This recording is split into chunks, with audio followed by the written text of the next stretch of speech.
Hello, everybody, and welcome back to the Giant Beastcast. I know you were waiting for it, and here it is, the Giant Beastcast. So happy to be here, episode 299.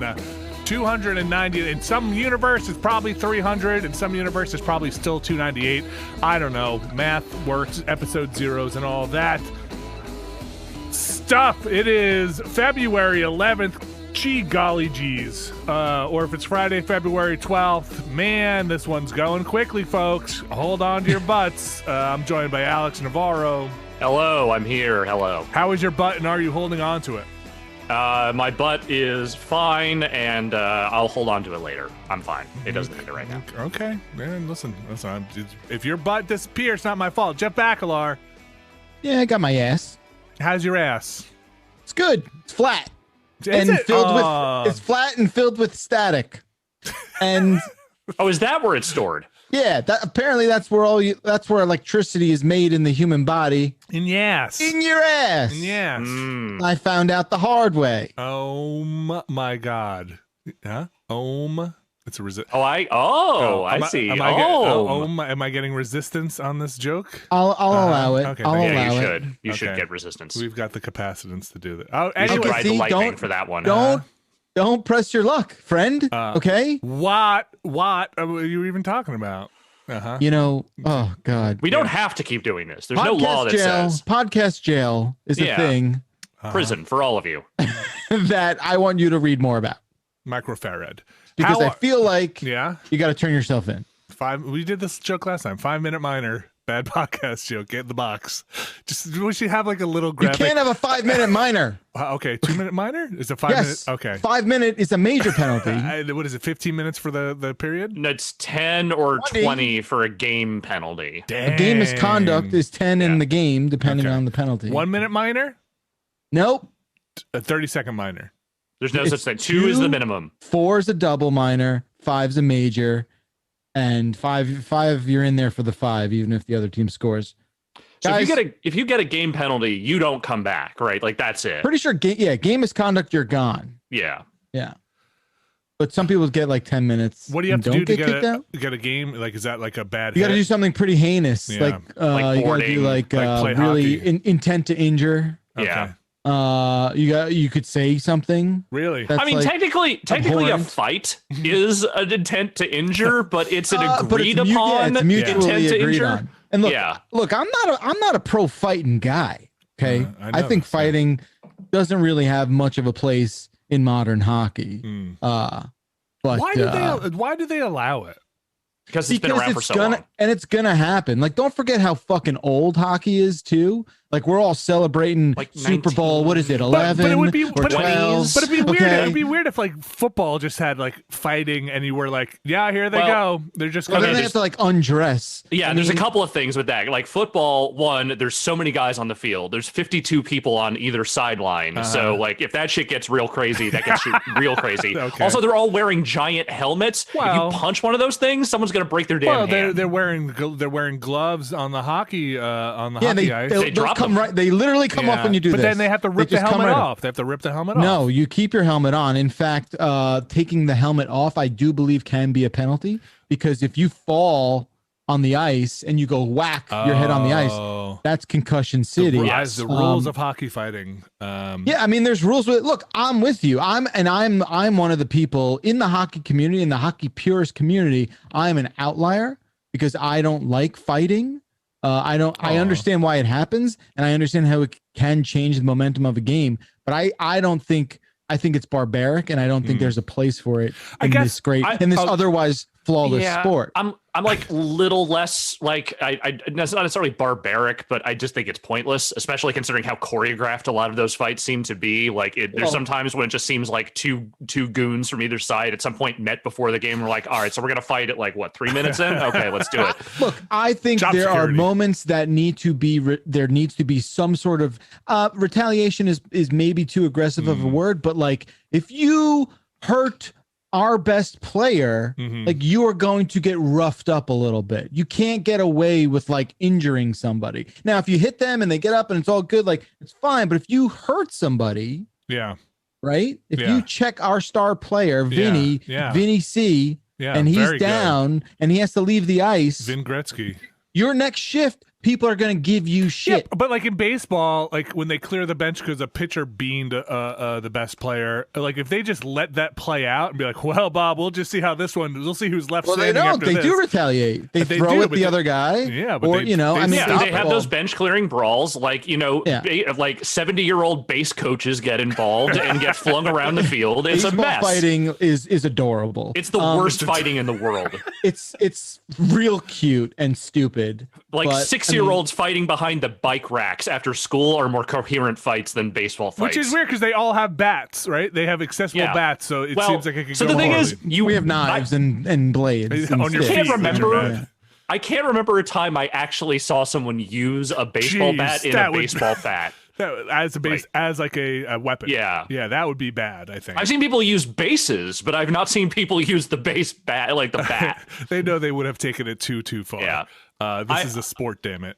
Yeah. I'm an absolutist when it comes to this stuff. If you're going to allow it in hockey, it needs to be allowed in every fight. There should be bench clearing brawls in every sport where there should be none of them. I lean toward Jeff's side of this, which is just get rid of fighting. It's fucking pointless. You can have guys who are goons that still do heavy checking without having to make them like do these stupid like 2-minute excursions into the world of fist fighting like every 7 games. Like it's just not point. There's no point to it. You're never going to eliminate people trying to fight because it's just a thing. But the part where the refs encircle them and allow it to happen, that's where they're like, back it up, let these guys figure it out. Is it a little like wrestling where like somebody has to distract the ref with some like nonsense thing? No, like, it's not like look that. over here. Oh, here he comes. I think what's going to happen if the trend of Vinny predicts the future happens, what's going to happen is they will have statistically figured out who would have won that fight. So then the gloves come off, and then they basically the ref comes and like, okay, you're in the box. You're in the box. Like you go Blades there. of Steel. Yeah, like they wouldn't. They're not going to actually fight. They have to pantomime up to the fight and then be like, okay, we ran the numbers and we still need fighting, but it's still kind of weird. If you were to watch all of the fights in hockey and somehow ingest all of that footage from the last 20 years, you will see that fights have gotten less brutal and also are quicker to be broken up. Referees intervene more easily now. Like they are making fighting fighting is also down statistically. But yeah, look, it is what it is. I'm not one of these maniacs who like get up out of my seat when a fight starts and just like rip his fucking head off. Like, no, like what are we doing here? Say that. you don't have to stand up for it. People, yeah, exactly. People in the chat are like, what about enforcers and goons? And like, yes, you need enforcers, but guess what? Like, there are way less enforcers in the league as well. Like, I'm sorry, you weigh 260 pounds and like can't skate. Hey, guess what? You're not exactly like a viable. You're not really useful. You're not a viable player. I'm viable just the way I am. I'm perfect. I'm just saying, like, it is not worth it necessarily for a team to carry that. But, and there's plenty of like good power forwards out there who can check and score. Like those people exist. They can get out there and they can do the business without having to like get a guy that fucking plays beer league hockey and fucking is just really good at knocking people out with his elbows. Like, it drives me. Yeah. Okay. let's take a break. I heard the pivot and I wanted to get on the train before it left Let's go back to station. talking about Encino Man. But we're right. Okay. Yeah. Look, yeah. Because I don't know how we got there to here, but I don't know. You were talking about Encino Man before we started. Finish your thought there because I feel like you're getting too deep into the hockey stuff. You're starting to get angry. There is a hockey element to Encino Man too. Oh, There's a whole hockey scene where they also play Radmobile, and that could be the Beastcast connection. Okay. Right, Radmobile. You remember that arcade game? Sure, vaguely. Right, Rad Racer. I think it was Radmobile is like the soundbite that plays over in my head from the movie. So we were talking about Encino Man because we were talking about. Here's how we got there. We went from, hey, Safety Dance is a hell of a song, isn't it? Yeah. And then we were like, hey, I wonder how that got written. And then we're like, what do you think of when you think of Safety Dance? And I was embarrassed to admit that, in fact, the Pauly Shore, Stephen Baldwin film Biodome is what I think of when I hear that song. And then from there, we pivoted into Encino Man. Right. And we're like, hey, is Encino Man that good? And we're like, no, not really. But in the end, it's not bad. I said, how does it? What's the ending? The ending is like Sean Astin gets the girl. He like gets the girl he wanted. He was after the whole film, and then Brendan Fraser inexplicably assimilates overnight, and it's just like kind of English speaking enough, making noises. Wasn't Pauly Shore in another like wild Yes. child movie where he had the like in come back Son- into society? You talking about Son-in-law. Son-in-Law? Is that where he's like raised in the wilds or something? Son-in-Law, arguably No. my favorite of the three Pauly Shores, that the tribunal, if you will. Who was the dad in that? Was it Charles Grodin? No, Charles Grodin's not in it. It's the lawyer from My Cousin Vinny. I don't know his name. Okay. It's the prosecutor. Oh, the like The identical guy. Yeah. I love that guy. That guy. Yeah. I don't know his name. I know he is no longer with us though. You gotta. What does he say? Yeah, you got he's like, you can't answer. What is it? Because you don't know. Coming with a turbocharger on that thing. I think over the turbocharger. Yeah, only on the floor model. All right, video games here. Let's talk about them. We did My Cousin Video like every other week. We got to stop. We did, but this is the Pauly Shore arc that we're doing. Yeah. Hey, Very wait. important. All right, before we get out of here, do your you Yeah. did this. You did this for me before. I thought it was hilarious. Do the weasel. Do it. Come on back, Laura. That's my- I don't want. No, I was just kidding. Don't do that ever again. Okay, sorry. Is that too much mouth sound for you? That's too Yeah, close. Yeah, it was. Yeah, it was too Oh, much. wait. Before we go, Okay. someone brought up in chat, there was also like a cave woman that pops out of nowhere at the end of it. Of course. Man. Of course. Also frozen. That's how freezing works. I cheers to everybody. Clink. I did in fact. Cheers. I did in fact. Clink. Everybody. Oh, there it is. Yeah. I did in fact reach level 100 on my Destiny 2 season pass. Thank you very much. Can I take God the damn. cheers back? Nope. Is there a Yeah, way to seriously. take it back? And I'm ready to jump into the next season. Here we go. Buckle up. And then I downloaded the patch or whatever. And this is maybe the first time it's happened on a PS5. I was doing the business in the new thing, and they kind of just launch you into the new business, and then it crashed and said, your download's corrupted. You need to re-download this. Oh no. And then I wish I was there to see that. and then I was very tired and I went to sleep. And it was I haven't tried it since. So that is my Destiny 2 update. Excited to get in there and see what is going on. Enough for them to get that season pass and then kick me back out and make me re-download it. I have been playing a lot of Dragon Quest Builders 2. Okay. What brought that on? I was looking through the games and I was looking for new stuff for the kids to play. And I was like, let me I heard a lot of great things about this game. I should check this out. And man, I think I really love that game. I had not played it, and I have played it more than the kids have played it, and I'm having a blast with it. I'm really digging it. It's for those who don't know or haven't.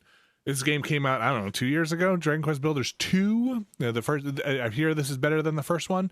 It is can probably be reduced to a Minecraft-like, but is in the Dragon Quest universe and has like RPG elements, and it's a lot of fun, folks. Out there, it's a lot of fun. I don't think it has a co-op, which I kind of wanted for the no local co-op for sure. And I think the co-op I have it on a PS4 is kind of limited to just not the whole campaign stuff if you are on multiple consoles online. But yeah, so I want to share that with folks. That's Nice. I needed to take a break from Destiny after grinding out that season thing, and I was like, I can't. I'm done. I hit my target. What am I gonna play here? I'll say this. I don't always see eye to eye with you on the things you decide to do with your games, but I admire your dedication. Thanks. I admire the fact that you're somehow able to set aside all this time, as busy as you are, and I know how very busy you are. The fact that you're able to do it is amazing to me. Thank you very much. I really try. I really try. You know what helps? There. You know what helps? Hating your family? No, love my family. They're great. But speaking of family, having the dedicated night that play with my brothers for Destiny. Right. That's like cool. A scheduled thing once a week. But then towards the end there, we're all on the chats being like, hey, TikTok, it's closing in. Get your levels. You getting in there tonight? What are you doing? What level are you? 90? Everybody was burning the midnight oil on that one. I was having a conversation the other day. You talk about like making a day to like set aside for your brothers to play old games like Destiny. And ancient games like Destiny. Yeah. And I think that's important, not just for your social health and well-being, but also to keep you regular in terms of like understanding time. Because that's I've good. had a couple moments in the last couple of weeks where I kind of, again, due to the pandemic and this quarantine, and I've kind of just lost track of time in major ways. Like, Oh yeah. just not really realizing, not necessarily what day of the week it is, but like, did we do that last week or a month ago? And I found out I'm not the only one kind of suffering from what should we call this? We'll call it like pandemic brain or like something like that, where like, yeah, I just forget. And anyway, the point is, let's call it the temporal maw. How about that? Sure. If you want to get all Lovecraftian about it, sure. Right. And it sounds like an Avengers villain. Defeat Temporal Maw. Yeah, but like having a scheduled thing, I'll be honest, like Beastcast is the thing that makes me like understand where I am in the week. Like that is my touchstone, if you will. That is my totem. Yeah, Thursday has kind of become the pivot point for me, not just because of the Beastcast, but also like the drum streams and just kind of, just everything about my week seems to filter into Thursday. And then Friday is like the reset, and then it all circles back around. That said, that did not stop last week me thinking Tuesday was Friday. Like, I just fucking... That's a bummer. My brain is... That'll get you all over the place. Yeah, and the snow fucked me up a little bit too, more with school stuff. But yeah, it's I don't.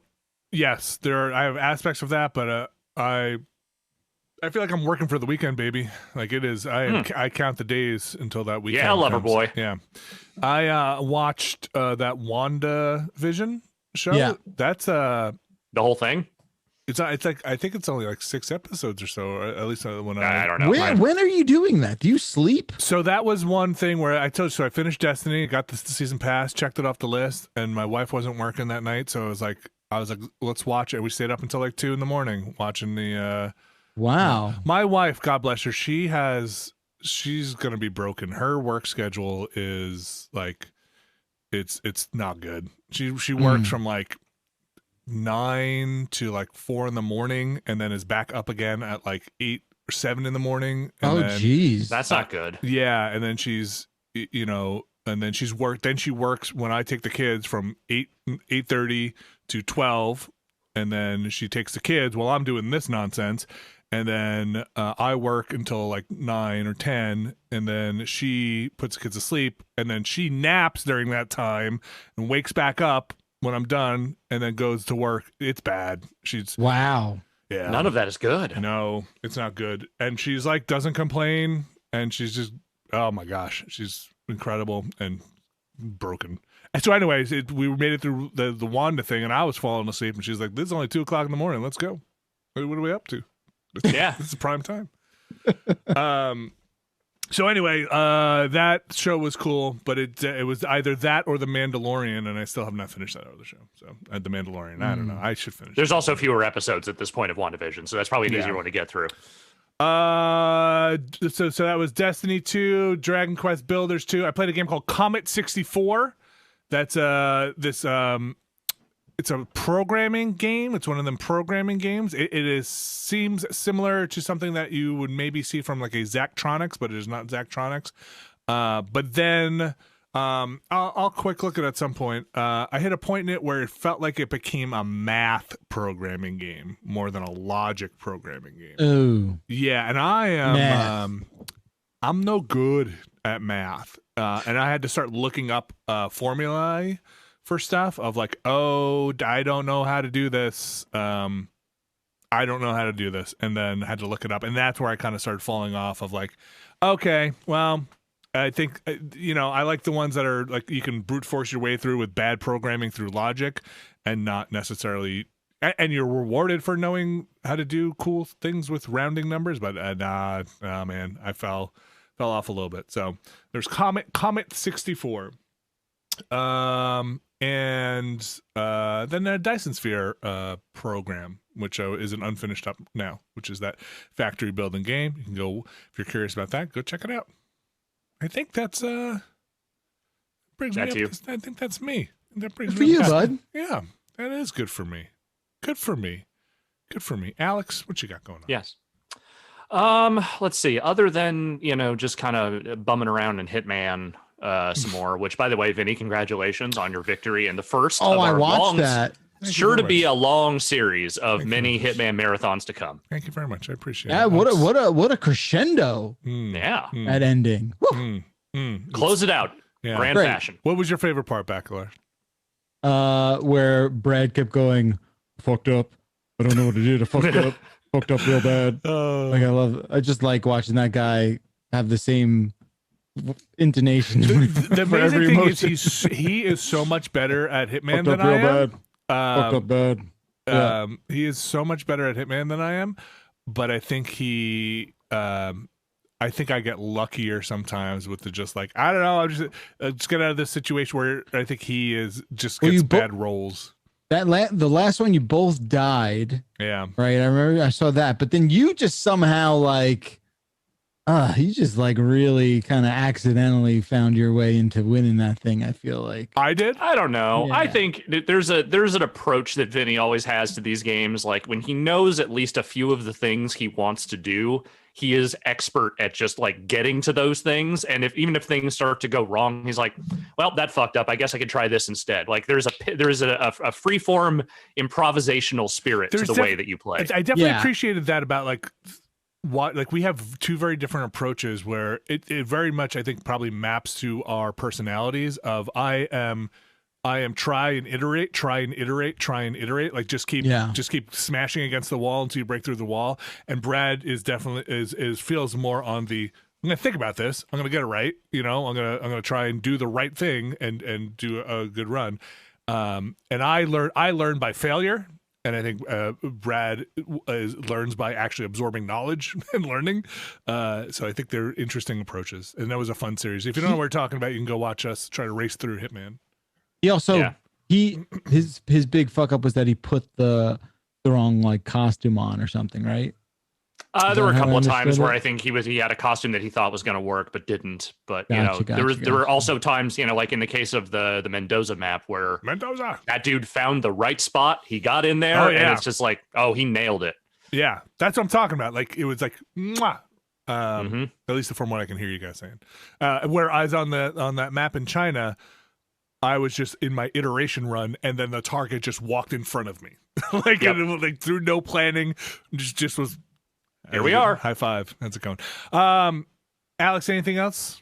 Well, yeah. So I was saying, I've been bumming around in Hitman here and there, but I have been playing one other thing. The review embargo is up. I have not played enough of it to review it officially, but I can certainly. I've played about 10 to 12 hours of Persona 5 Strikers. Strikers.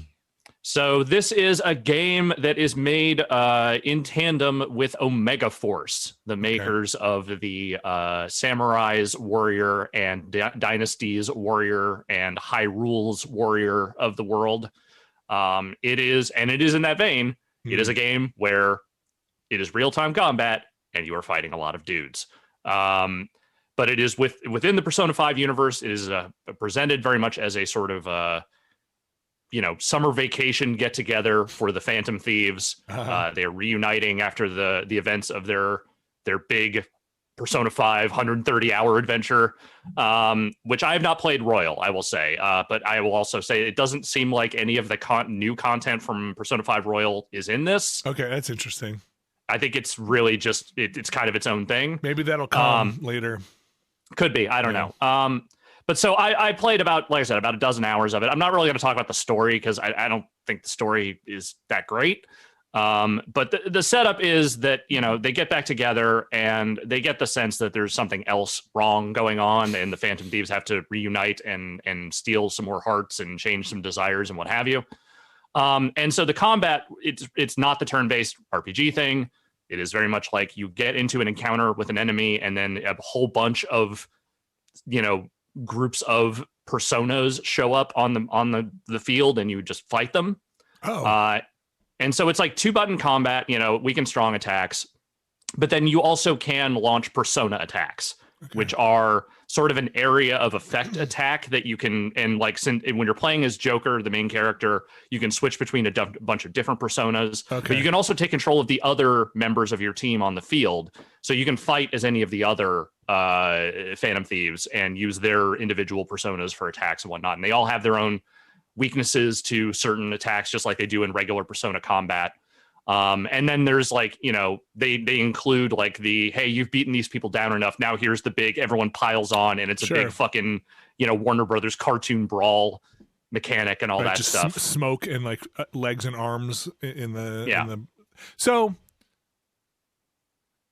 doesn't seem like it's not the first thing I would probably map onto this, but you know, they have been going at this. I mean, they did Zelda, right? And they've also like you know, Atlas, especially with Persona 4, they did a bunch of side games, you know, and I think there are other side games. Like I think there's a dancing game coming at some point. Well, there was the Persona 4 one. I think there's a Persona 5 one too. I think they are doing one, but yeah, I mean, it's not like I said, like you said, it's not the first thing I would come to one of these games for. I think they do an okay job of, like, the style is there. Like when you're fighting in the like all the different maneuvers, all the different like splash screens that come up when you do like a big crazy Persona special, those still look cool. You know, like they did not lose that aspect of it. I do think the combat for me up to this point has been pretty monotonous. Like it looks great, but like the actual fights have not, like, there are definitely very hard boss fights that you will run into, and those require a lot more thinking because, you know, you can lose a member of your team and keep going.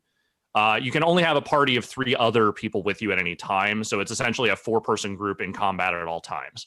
And you can keep, like, there are obviously ways to resurrect them, but like once they go down and you run out of ways to resurrect them, you're essentially fighting, you know, just trying to hold on with the team that you have. And once everyone's knocked out, then you have to restart the battle. Are you running around a map to different combat points and like kind of traditional? Yeah. So like in the real world, there's really none of that. Like there is a fair amount of like you running around different cities in Japan and, you know, kind of going on your summer vacation adventures and investigating stuff, talking to people. It feels like a lighter version of what you get in a Persona game with the sort of like slice of life, hanging out in the city kind of stuff. But like when you're in the, you know, what is essentially the cognitive world, you like basically there are patrolling enemies around, and every time you attack one, you get into one of those big brawls. Oh, interesting. Okay. And so, and you can also you can surprise them. Like you can do a surprise attack that does a ton of damage right out of the gate, and oftentimes will lead to you being able to just hit the instant, like, okay, now just beat the shit out of everyone button, and that's satisfying when you pull that off. Okay. Yeah, but yeah, just go ahead. Well, you know, like I think it's like I said before. There's a formula, and you kind of insert IP into formula. But you're making it sound a little different, which is interesting to me. Like it is a little bit different, but you know, in the end, you are still just kind of mashing on attack buttons and just cutting your way through a whole bunch of, you know, random enemies on a screen. Okay. And you know, I think, look. No one should play this if they haven't played Persona 5. It's not going to make any goddamn sense to you. It's not satisfying enough on its own to stand, you know, but like as a thing for people who are like, boy, I really like the Phantom Thieves, I want more adventures with them. Yeah. That's what this is. That's who this is for. And it's not bad in that regard. Like, I don't think the story has and the mystery is particularly interesting so far. I think the new character that they add, which I will let people discover for themselves, she seems fine. You know, she's kind of a novel spin on, you know, what kind of personality can become a Phantom Thief. But beyond that, like, I'm just not, like, I don't know how to describe this, and I don't mean this to sound as dismissive as I do, but there was always a thing about the Phantom Thieves and what was going on in that game that always felt like a little off to me. And I think I figured out what it is, because once you send them on the road and they're going around and solving problems in different towns, there's a little bit of like a Christian, like, youth group ministry kind of thing going on. Like, I understand that it's not that, but like there's this vibe of, you know, we're going around and we're changing everyone's hearts and we're eradicating the evil in the world. And it's like, if you just replace those words with, we are preaching the word of Christ to sinners, it's not that different. I hear you gotta get the devil. But there's so many layers of anime over it that it, you know, you can kind of get past that, I guess, a little bit. But I don't know, like it's more with those characters. If you like those characters, there's a lot more there with them. All right, Persona 5 Strikers, a game. I keep thinking it's a soccer game. It is not. It is a Musu game. It is super not. It is. It Yes. All right. And we'll have video coverage of that closer to release. Yeah, like probably at release because it's Atlas. There are some video restrictions for what we can and can't do. Yeah. So we're just gonna wait. But yeah, I'm gonna play more of it. So we'll see. Okay. Bacalar. I got some stuff. Yeah. Hit me. That's ready. I'll try this again. Ready? Bacalar. What is going on in the world of Jeff Bacalar? Hey, JB, a lot. what's up? A lot. You know, my life has become, you know, just a Curb Your Enthusiasm episode every day of the week. We had Life in the Cul-de-sac. Another stunning edition of Life in the Cul-de-sac. I don't have any. The cul-de-bac, Alar. Back in the cul-de-sac. Back. You know, sometimes maybe something comes up in your head and you're like, this one probably won't land. Maybe I keep this to myself. You know, Bacalar. You make it real tough. You make it real tough to muster up the energy. All right, what's up? Oh boy, wow. Yeah. Nothing like that. So the static thing continues to be an issue. I just want to update the static situation. Okay. I appreciate everyone who emailed the show, got in touch with me on Twitter, and was like, "Hey, you're kind of fucked unless you start soldering." I do have a solder question for you. Great. Like apparently some people think it could be the fabric of my chair. I saw those. I forwarded those to you. Yeah. So there was an email that we got, and like a half dozen people on Twitter who were like, "Yo, it's your chair. It's your chair." And I really like my chair, and I don't want to get rid of my chair. No, so I don't think drape something over the chair. Yeah, put like the beads or something on the back. No, I'm not that's like a taxi cab like a taxi situation. Cab situation. No. Or like my father-in-law has that for some reason. I mean, I think they have to. I think like when you're 70, every car you buy has that already built into the We're just going to put that in for you. Yeah, don't worry about it. The beads are on us. That's right. That's right. I'm also just going to take a sledgehammer and put a dent in the side because let's be honest, you're going to hit shit. Because you can't see anything. You're going to hit stuff. You're in Florida. And then it's a conversation piece. Don't worry. In Florida, you don't have to call the cops for an accident unless you hit more than one thing. So, wow. Did you know that? Bit. This is a bit. That's what's up, folks? How's everybody doing today? Oh, I get shit for doing a bit, and you do some fucking ridiculous cul-de-sac song, and we're supposed to swallow that and enjoy the medicine? No. I'm the opening act. You're the headliner, and this is how it goes. As long as you could admit that, we can move on. That's right. Yeah, so I don't know what to do. Like, I asked you about soldering. Everyone seems to think that, like, the way to get around a metal, aluminum, some sort of electricity conducting case for a keyboard, you would solder a disc, like something to like the USB shielding, like where the USB cord something to ground plugs in, something to ground it. Essentially, you're essentially grounding the metal case to the USB shielding.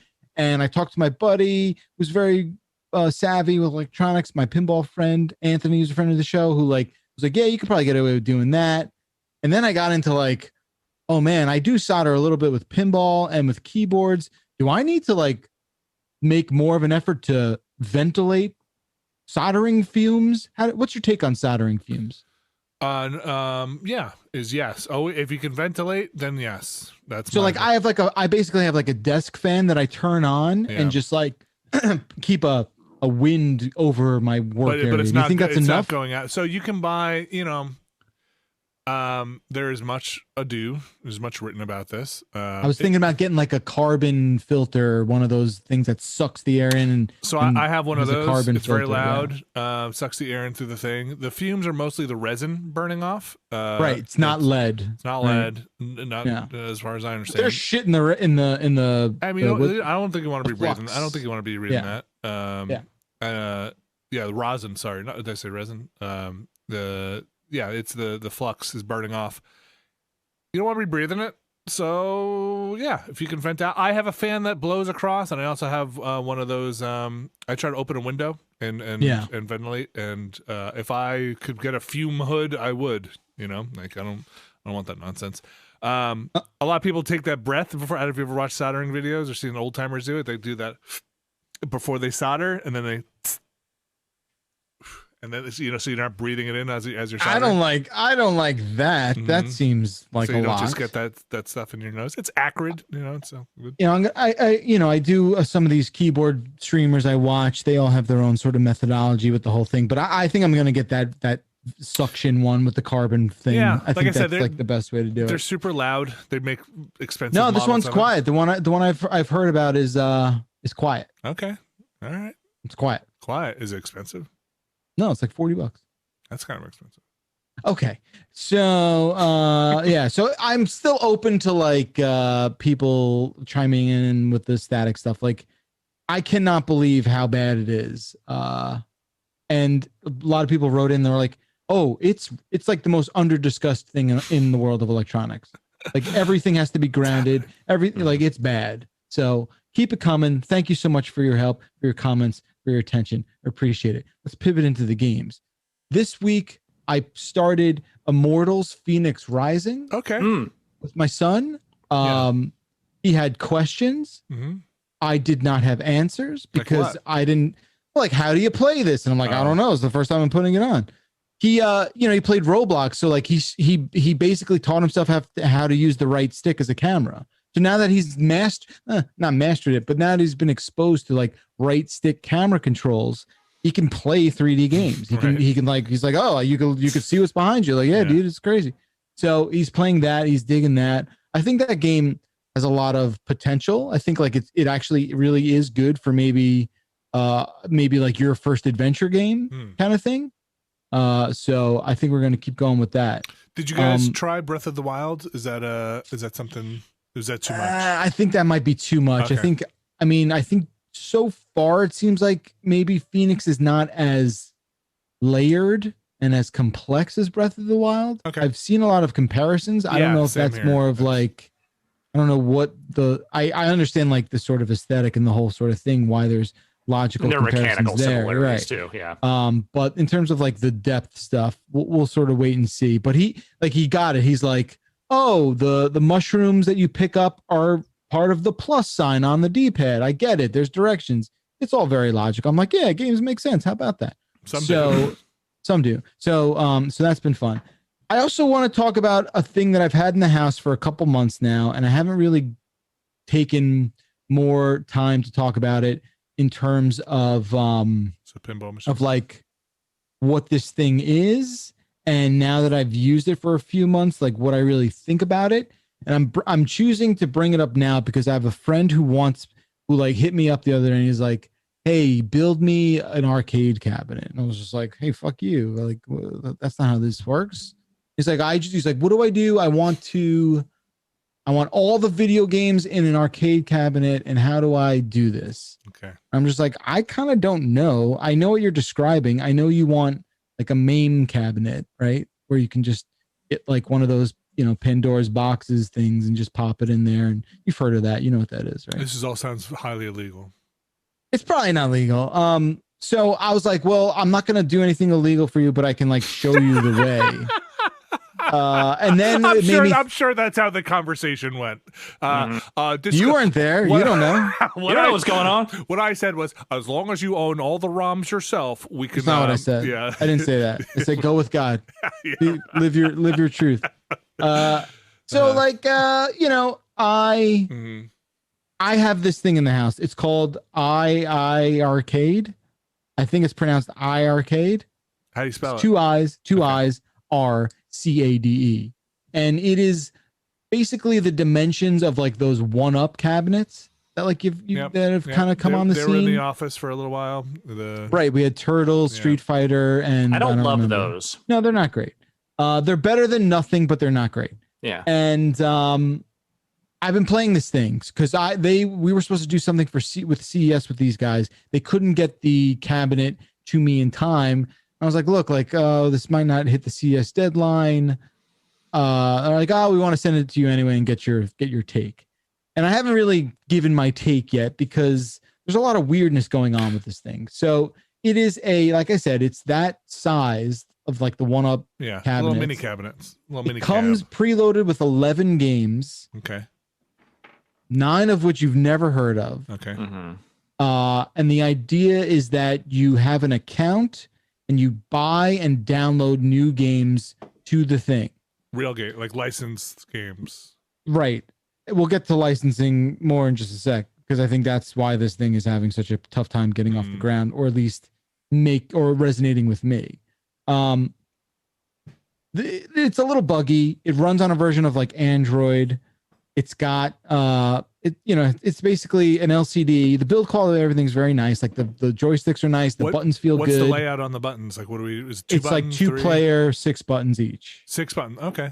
Yeah, I think that's right. It could be 4, but I think it's 6. Anyway, and like it's 6, and everything works the way you would think like it should work, and that for the most part it's okay. The problem is the games, right? And they just don't have like license support. So out of the 11 games that come with the thing, I'd only heard of Dragon's Lair. That's a weird one to put on. I know. Okay. No, and Double Dragon. Okay. What's Double Dragon? Okay. So here are the others.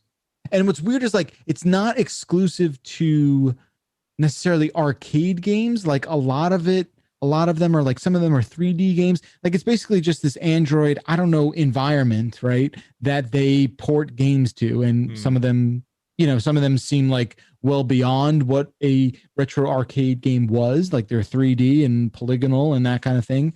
And then some of them are just like these, games that feel very rip-offy, but they are old and existed. And it's just very strange.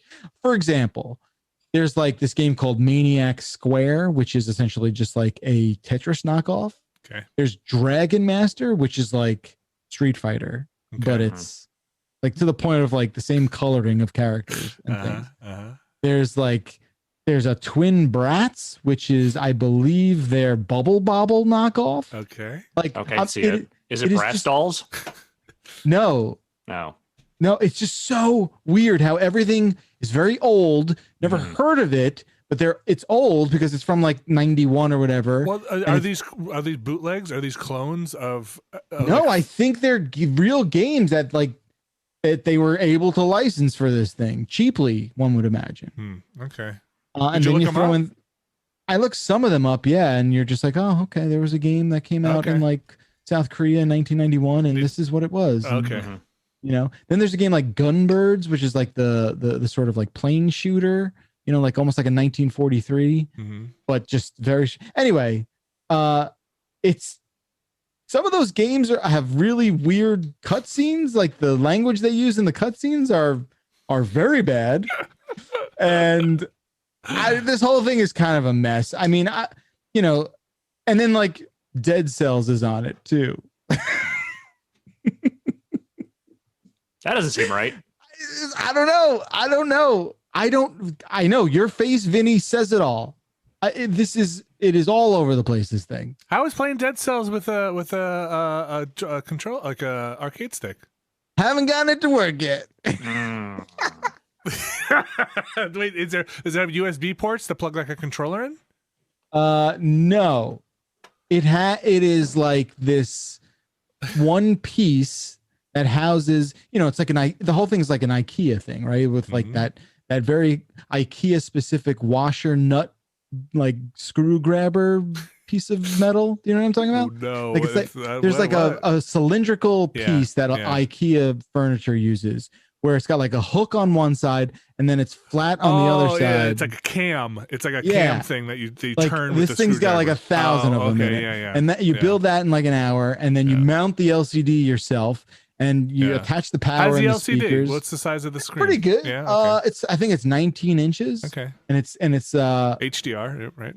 It's not that. Let me tell you. It's just the whole thing is very weird, and I thought it would be fun to kind of unpack like just what the hell this thing is. But my kid plays it, and he's like obsessed with the thing. Is like he's obsessed with that Bubble Bobble game.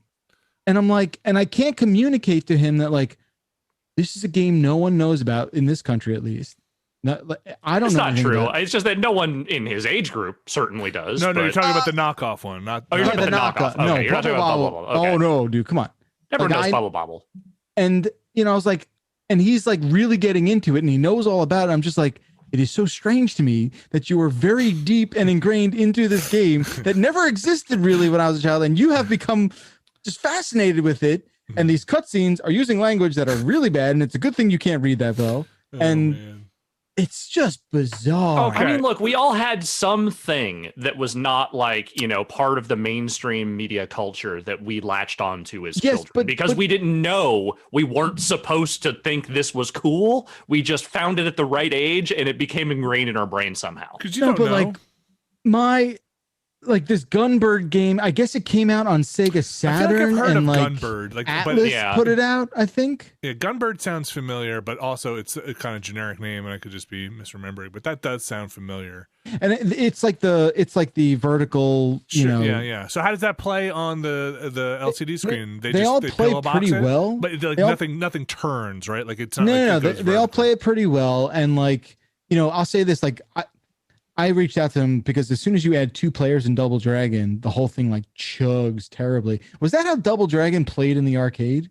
Not that I remember, but also I have not played Double Dragon in arcade since probably 1992. Sure, it's the arcade version, right? You're not it's not playing. Does it have the versus mode in it? Are you playing the NES version? Who the fuck knows, right? Who the fuck knows? But they pushed back and they're like, no, if you remember, that's how Double Dragon played in the arcade. I was like, oh, unplayable? Is that how it played? It's like you popped in that another quarter, the game chugged 2 frames a second. I don't remember that.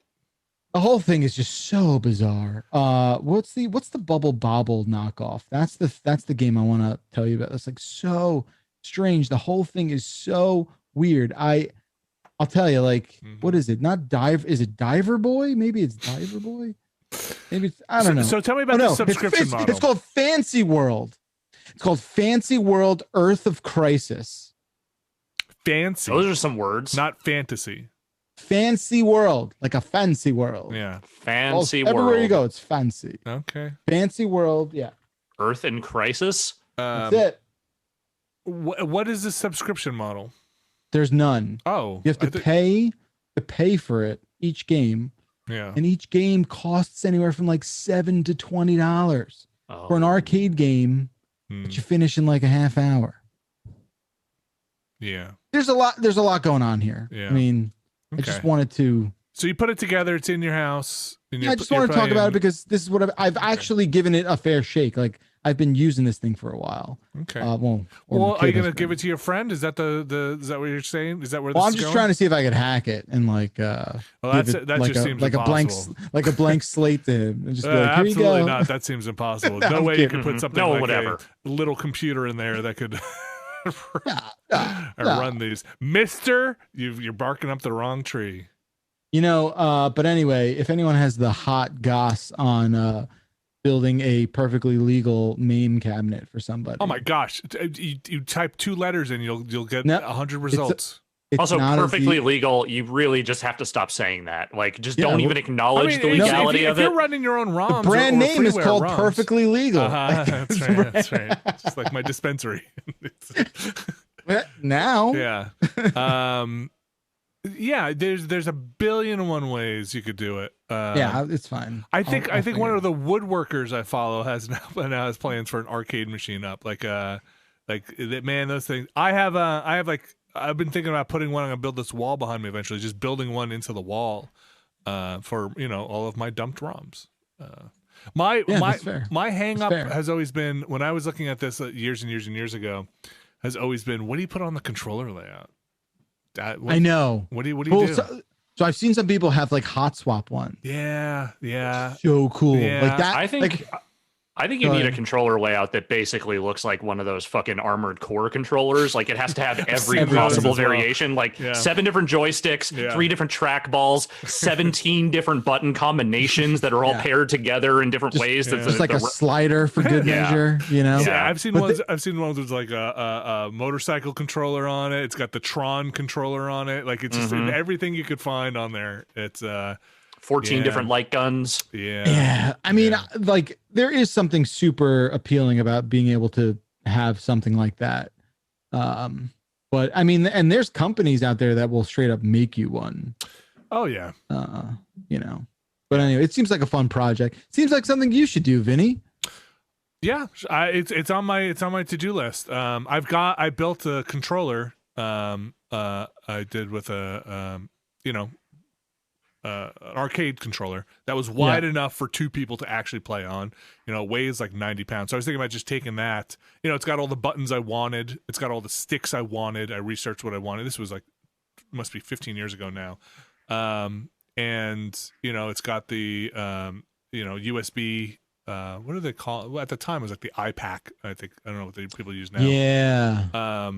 And so, I was thinking about, that hardware is still great. I was thinking about just taking all that stuff, sticking it in a thing. The thing that always hung me up, again, it's the button configuration, which I went 3-3 and then the Neo Geo offset little button. So each one has 7.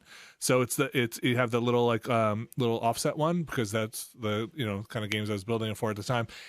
And then it was, do I want a CRT? And then nowadays it's like the answer is no. Nowadays I think the answer is no. Back about 15 years ago when I was doing this stuff, it was like, yeah. Do I want a 4x3 monitor? Do I want a CRT? Do I want to spend the money on those the LCD panels that are for arcade machines? But nowadays I think I'd just probably go LCD and just bite the bullet and be okay with it. Also, do you want one that rotates so you can do vertical things and interesting stuff like that? But I think if I just talked to my wife about this. It's funny, like a week ago, and she's like, "Who's gonna play it?" I was like, the kids will. The kids will play it, and be like, they're not gonna play it. They're gonna crowd pleaser. It's a crowd pleaser. She was like, they're gonna go play Mario Odyssey. They're gonna go play games on the Switch and the PS5 that are upstairs. Yeah. Yeah, as someone who has a lot of like toys like that, where like you could do the pinball, you could now do this arcade thing, you could do PS5. I feel like there's a time where you even it out and you kind of just get a little taste of everything. I think there's a case to be made. Judging by the Joust machine here, they sample it. It's good for like 5 minutes, and then it is back up to Smash Brothers. But listen. It's I'm not here to educate my children on video games. I think that's not personally a way to go of like, you got to play all these classics. It's like, no, man, you play the games that are fun. And then, if these are fun, we're just going to play Windjammers on it. Anyway, 1,000,001 ways to play those games also without having to build a thing to have a, 75-pound thing of plywood knocking around your thing. But a lot of different ways. I dumped did we talk about this here? I might have just talked about this on the hotspot. Wow, we're really digging into time here. I bought the Retrode, which is... Yes, we did talk about that. Okay.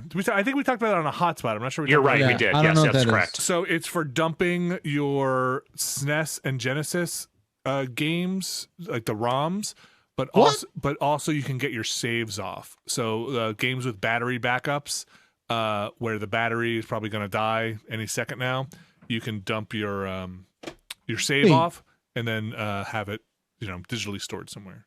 Am I to understand that thing will dump the game? No, the saves. Just the save. And the game. Oh, it will dump the game. Yeah. Damn, so it'll make a ROM? Yeah. Yes, that's that's not. There's the technology to do that has existed for some time. Of course, it has to have. Yes. Yeah. But the part for me was like, oh man, it was like, I said this on the hotspot. It's like, it was like a year ago. This thing has been hard to find. I finally found it. For not like I found it, not on the second party or third hand, because it was so expensive to buy those, and I just waited for it to come back in stock. Anyway, Brad Shoemaker, as he always does, was like scared the crap out of me with something. It was like, like your Final Fantasy save is just gonna die, on that cart. Because it's like the battery, right? Or something. Yeah. How do I die? Why? My childhood will be gone. I'll never have you memories. will die. You will then disappear. I will be less of a person because part of that childhood will be gone. So anyway, retro. And then just to put the bow on the whole thing, also played a good amount of Super Mario 3D World. Oh, the new one, the remake. Well, it's the game, but yes. Not the Bowser's Fury stuff. You haven't done that yet? I'm not exactly sure. How you get to it just yet. Maybe there's a way. I have not looked into it. We're kind of just plowing through it, my son and I, because it's 2-player and that's a lot of fun. And I am feeling it. It's a good game. I think it gives you a nice taste of like all that Mario theme stuff. And it's Very solid, very, very enjoyable. And I've been also playing I've been playing Mario Party. Yeah, me too. Yeah. Which one? The Switch one. The Switch one. Okay. You know what's good? Okay. I know there's like weird stigma with that game and Giant Bomb as a whole, so I'll tread lightly here. I don't even understand it. Like I don't know what the deal is with the stigma, but nevertheless, the rowboat one, that mode, that's great. So how are you doing that with 3 people? Or are you just doing it 2 people? 3. So how does it split up? Does somebody just get like their own team? Like someone just gets the computer. I see. Okay, that seems unfair. It depends on the game, but we're not necessarily overly concerned with fair. I mean, we just want to play. Yeah. And when it comes to like the board, when you do the board version, like CPU blows. Like CPU's dumb as fuck in that game. So we're not worried about like, it was Wario last time. And like, we're not worried about Wario like making a turn 10 run to the top of the leaderboard. Like it's just not going to happen. We've been doing it as like the like on the weekends, the kid after dinner, the kids are like, let's play some Mario Party, and we just do the mini game thing. So we the mini game roulette, so like random mini game, because my daughter really doesn't like the competitive stuff, like of the and so but it's still goofy and fun. And some of those mini games are real groaners, and some of them are fun. I like the candy one, the one you gotta get the candy out of the jar. It's like you gotta shake the controller and there's like candy stuck in the jar. Oh yeah, that's fun. That's a fun. I like the cube of meat. You gotta sear the meat on that one on all 6 sides of the cube. That one's yeah. I like the hot potato with the different sports balls. Yeah, dump that's it in the bucket. fun. That's fun. I don't like any of the rhythm ones where you gotta yank the controller on the beat. I find those ones to be snooze fest. It is great that like you all have to like sync up and do one of those like jump in the air high fives, and my wife just cannot wrap her head around it. And me and the kid are just like, after we just like don't get the point, we just like in sync turn to her on the couch and we're just like, what's wrong with you? Yeah, get it together. I think the part with my wife, who God bless her, like I said, she's a busy schedule and she sits and plays. We're like, you gotta. Nope, you got to hit the button. We're all ready to go. We're just waiting on you. We're just waiting on you. Nope, we're in the demo again. We're just waiting on you. We're just practicing again. So my wife, who is amazing, but her patience is that of a human, cannot do the one that she just gets quiet. Is the string one? The one where you like 2 people hold the string and you got to make the pattern. And like at first she'll be like, no, you got to go. Okay. Okay. Right. We're not. This isn't happening. Okay. Let's just do that's the language of surrender right there. Okay. All right. What else? And like I'm like, all right, no, you. And I usually just say, okay, you just stand there, and I'll drag you from the other end of the string. Yeah. So I do it. That stuff's fun. Okay. All right. Yeah, Mario Party. That's good for the kids and the family. Yeah, it's fun. I would debate that, but lifetime memories are made there. That's right. I guess. That's right. I'm upset because I did just download Little Nightmares 2. And I'm very excited about playing that game. I really like the first one, but this time next week I'll have much more of a full report on that one. Okay.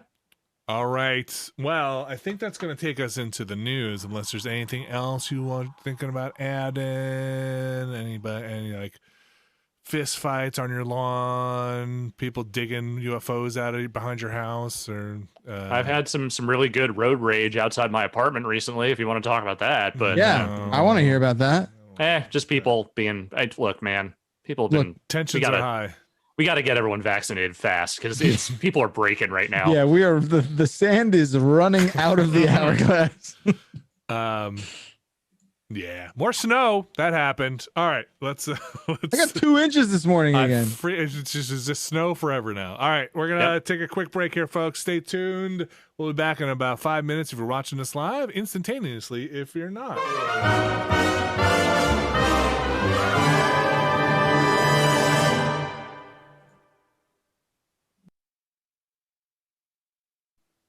Oh, yeah. And we are back.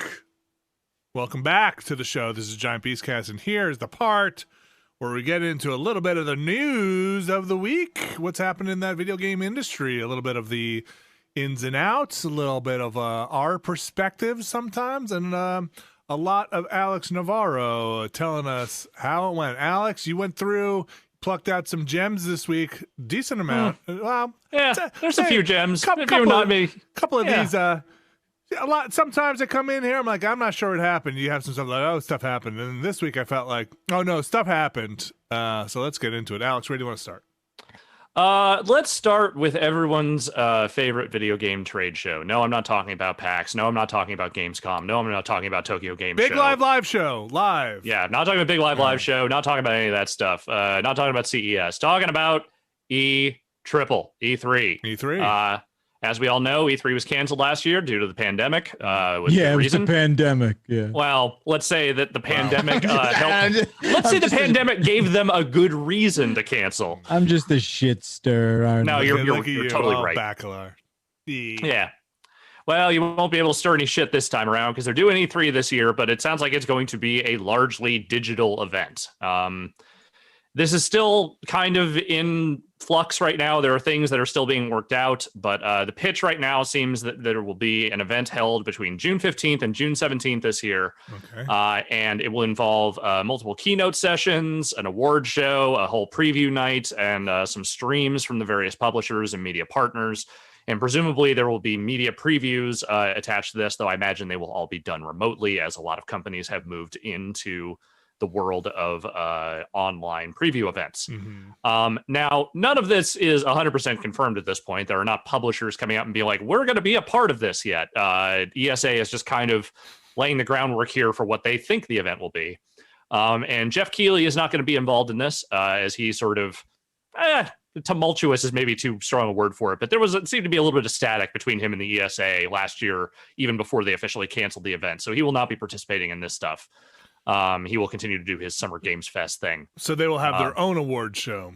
Seems like it. I mean, E3 awards have always been there, but it's usually the I guess it's it was the Keighley thing, and then now I don't know what this will be exactly. But I don't know. Yeah, I don't know. I mean, look. If you're gonna do an E3 at this point, and with the decided unlikelihood that a majority of Americans will be fully vaccinated by the time June rolls around, this is probably the only way you can do this event, right? It's that's it. like if you add that one piece in, I think, like as Bacalar was hinting at before, like E3 in general has had to have a different approach. So. Oh yeah. Oh, we'll see how it goes. It still has to be approved by the ESA, right? This is the kind all the members of the ESA still have to sign on and say, like, yes, we're doing this. I mean, how is GameStop going to know what to buy? Actually, maybe GameStop has bought the ESA. I don't know. What did that stock go down? Keep working. You're going to get that joke. I just know it. Yeah, I mean, no, Jeff. We all agreed. We all agreed. I had the best one. Okay, it was the best one. It was the best. Did you get credit for that? Did anybody take that and run with it? It was a good one. I did about 3 radio interviews that day, but that's about it. No one really. I told my wife she really liked it too. She was. Someone needs to edit the Wikipedia. Yeah, it's trading at just under $49 right now. Okay. So that's the ESA and the E3. Here we go. Here's what But this isn't surprising, right? No, what's the new? Like the story's not. The takeaway is nothing we didn't already presume. Well, I guess what I'm trying to scan this thing quickly here to see how they monetize it. So. They monetize it by getting publishers to pay them a lot of money to be a part of the show. So do you think they'll sell access to some of this as well, to be like, hey, a gold pass gets you, probably. If CES is any indication, they will try to. Yes. Yeah. They'll find a way. Yeah. So that's the thing that I'm kind of curious about, because the reason we kept having E3 was because it makes money. It makes money for somebody. So where those dollars come in. Alex, what's the other story you got here? Well, I have several here. The next one we've got in today's Irony is Dead news, CD Projekt Red. We know they've had many problems in following the launch of Cyberpunk 2077. Now they got another one. They got ransomwared. Someone hacked into the CD Projekt Red network, and they claim, at least, I don't think any of this has been 100% confirmed yet, but they've confirmed that there is a breach. Yeah. But the hackers claim that they took source code for Cyberpunk and Witcher 3, along with a whole host of other pieces of data, demanding some kind of ransom, whatever it would be. I want to say I saw something that published last night from The Verge that said the hackers appeared to be making good on their auctioning off claims. Yeah, they basically threatened they were just going to release all this shit. No, Alex. To whom are they going to release it to? They first of all, they were epically pwned, right? Look, you're never going to get me to say those words out loud on anything. So the note that was left. Okay, so first of all, CD Projekt Red, reads like a bad '90s parody of what a ransomware thing would be, or a thing that would be in the fucking game. Okay, first of all, CD Projekt Red cannot catch a break on this stuff, but and this is a crime, and obviously, but this is the ransomware note's a crime too. Is what it is a crime. I don't know if they should have put it out there to even give it that kind of daylight, but I'm trying to pull up a bigger picture of it here, because if we will not come to an agreement, then your source codes will be sold or leaked online, and your documents will be sent to our contacts in gaming journalism. That's the threat there. So have you guys received any source codes? No, not in my inbox. I checked. I looked for it. Maybe these documents are just I don't know, dripping. Folks, we got some documents here. I got some documents I need you to see. So this is a bad thing. It sucks, of course. You know, that they are hit by this also sucks. But again, the irony no longer exists. It's done. No, they were hacked. So they said that their response is, "Hey, we're letting this be known." And they've also put out calls to like former employees, being like, "We don't think any of your personal information is out there, but you should probably just be locking stuff down to be safe."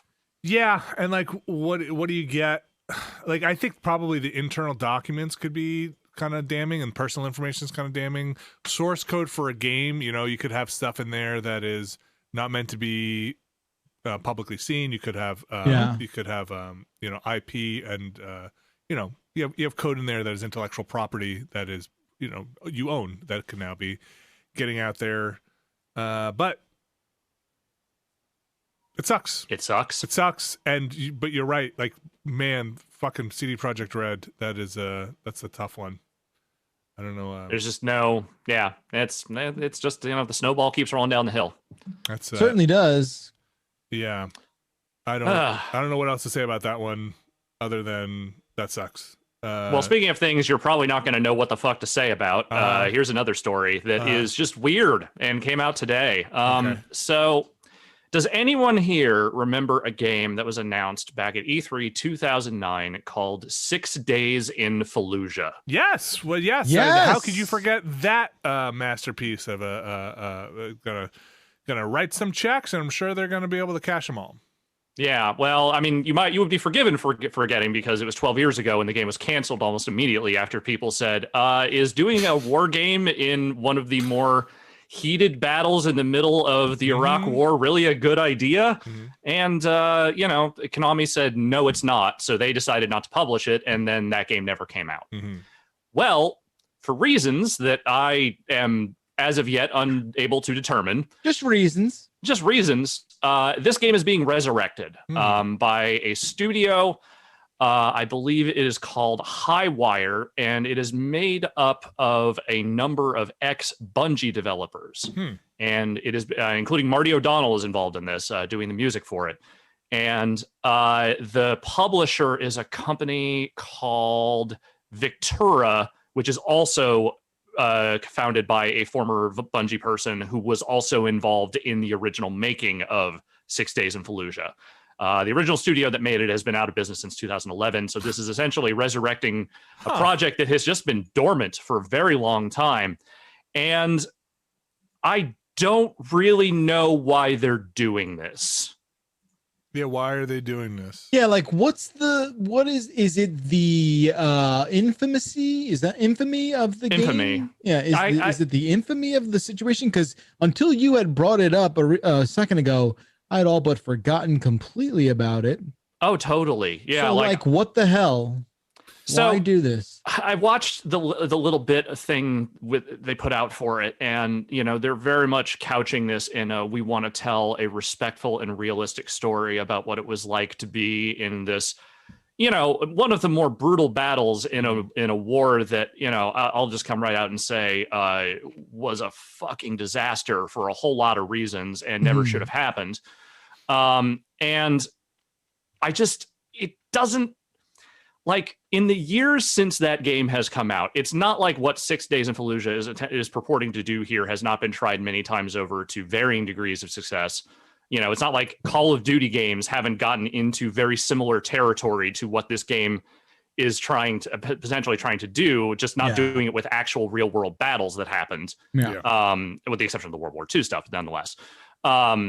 But then, it's like the impetus for the Battle of Fallujah was a bunch of Blackwater mercenaries getting killed. And, Blackwater literally had a fucking video game come out in the time since all that happened. Like, there's just so much that has happened in the world of modern war games that I'm just incredibly skeptical that there is, one, any real value to this, and two, that they will actually handle this with any real care in any way that won't just trivialize the reality of what took place during that battle. There's probably a video game that could handle this, right? And it's probably a much smaller scale, and it's probably not a shooter. A first-person tactical shooter does not scream to me, "Oh, we are actually examining the reality of what's taking place here." That's where my skepticism would come in, right? Of like, I don't know. I think it's skeptical is probably the right way to say that. Like that is the very gentle way I am going to put it. If I were to use my actual emotional words, I'd say, "What the fuck are you people doing?" But at this point, it's like, fine, okay, dredge up the corpse of this game that was probably a bad idea to begin with, and then just reap the consequences of that, I guess. I don't know. I'm not here to tell you can't make that game. I'm here to tell you maybe you shouldn't. Yeah. But if you're already this far along and you're planning on putting it out this year, fine, let's see what it is and then address it accordingly. Highwire is an appropriate name for a studio trying to walk this line here. Yeah, there's definitely not a net under there. No. I think I am on the side that video games can address this stuff, but I think it's difficult, and you have to have a reverence and a sincerity and take a lot of the game out of it, and the rewarding for certain actions out of those things. And I think there's a way to do some of that stuff. And I would have doubts that a shooter could do it in any way. Yeah, it just feels like a fucking bad idea all around, but here we are. Is there a date for this? As they said, 2021. I don't think they have a specific date yet. Okay. They did put a statement out, which I'm seeing here. Yeah. I read it. I'm scanning it now. Okay. They say, I'll just read it. Throughout history, we've tried to understand our world through stories of events that happened to somebody else. 6 Days in Fallujah asks that you solve real-life challenges from one of this century's toughest battles for yourself. We believe that trying to do something for ourselves can help us understand not just what happened, but why it happened the way it did. Video games can create insight and empathy in the ways other media cannot. More than 100 Marines, soldiers, and Iraqi civilians have shared their stories with us, so you can participate in them through this unique interactive medium. We hope that experiencing their extraordinary moments of truth, quote unquote, will give each of us new perspective into a conflict that has shaped so much of our century, as well as the people who have sacrificed so much because of it. Yeah, I don't know. I'm going to leave that one on the table. And if they manage to figure it out, but yeah, I would. I don't have high hopes. That's all I'm saying. Yeah. What's up next? Well, on a completely different note, and probably a far less controversial one, Epic Games, I guess, was doing some streams today, showing off some games that will be coming to the Epic platform, and one of the big ones is they are getting the damn Kingdom Hearts series onto the PC for the first time. And it's going to be an Epic Game Store exclusive? Seems like for now, at least, yeah. And you said this was non-controversial. Well, I said less controversial. Great. I can't wait until people can rip all these character models out and put them into Death Stranding. Oh, you're going to get so many cease and desist orders, man. Let's so many cease and desist orders. Get them out there. Get that code out there. Let's go. Make a goofy Silverhand from Careful. Cyberpunk. Okay. Yeah. Yep. Gorsh. Wake up, motherfucker. Well, I hate corporation. Yeah.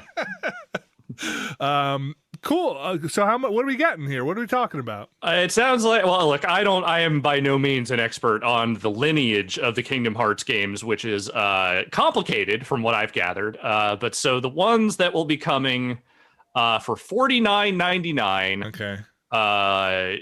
Basically are Kingdom Hearts Final Mix, Kingdom Hearts Re-Chain of Memories, Kingdom Hearts 358/2 Days, Kingdom Hearts 2 Final Mix, Kingdom Hearts Birth by Sleep Final Mix, and Kingdom Hearts Recoded. And then for $59.99, you will also be able to buy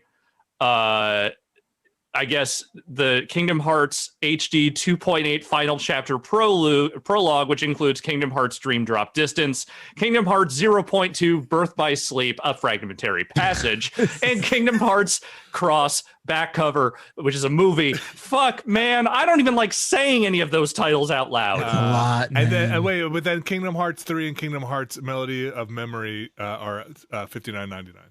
Yes, there's a lot of $59.99 in this, which is okay. Sure, that's a choice you can make, I guess, for these fairly old Kingdom Hearts games. But sure, man, get it wow. while it's hot. That's sure. You want the entire story on the PC. You want this epic story. Only one you don't.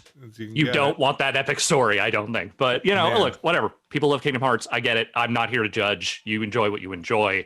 Make your fucking mods, get sued. Right. I say go for it. That's right. That's right. The first and last time Disney, not the first time. A reminder why Disney doesn't put stuff on the PC when all this stuff gets torn out of it. A potent reminder. All right. When is that happening? What is this date? I believe they are coming before the summer, if I read that correctly. Okay. All right. What now? A couple of little movie quick hits here, but they are video game related. Okay. So over the last week, there has been some rumors stirring about what the cast will be for the upcoming HBO adaptation of The Last of Us. And so there was originally some loose talk going around of Mahershala Ali playing Joel. And apparently that is not true. He was at one time approached about the role, but a deal was not struck. Instead, it sounds like the duo of Ellie and Joel will be played by two Game of Thrones actors. Pedro Pascal, who people know probably from most recently from The Mandalorian and also the most recent Wonder Woman movie, will be playing Joel. And then Bella Ramsey, who played Lyanna Mormont, will also be playing Ellie. So. Wait, was she the kid Mormont? Yeah, she was. Yes. She was the preteen girl who took over House Mormont. Yes, right. Okay, interesting. And then they yeah, I don't want to. Yeah, no, it's not necessary. It's such a strange end of that, but sure. Yeah, that whole season was a strange end to everything. Yeah, but you said it. I keep forgetting that happened. That Game of Thrones happened. Me too. Yeah.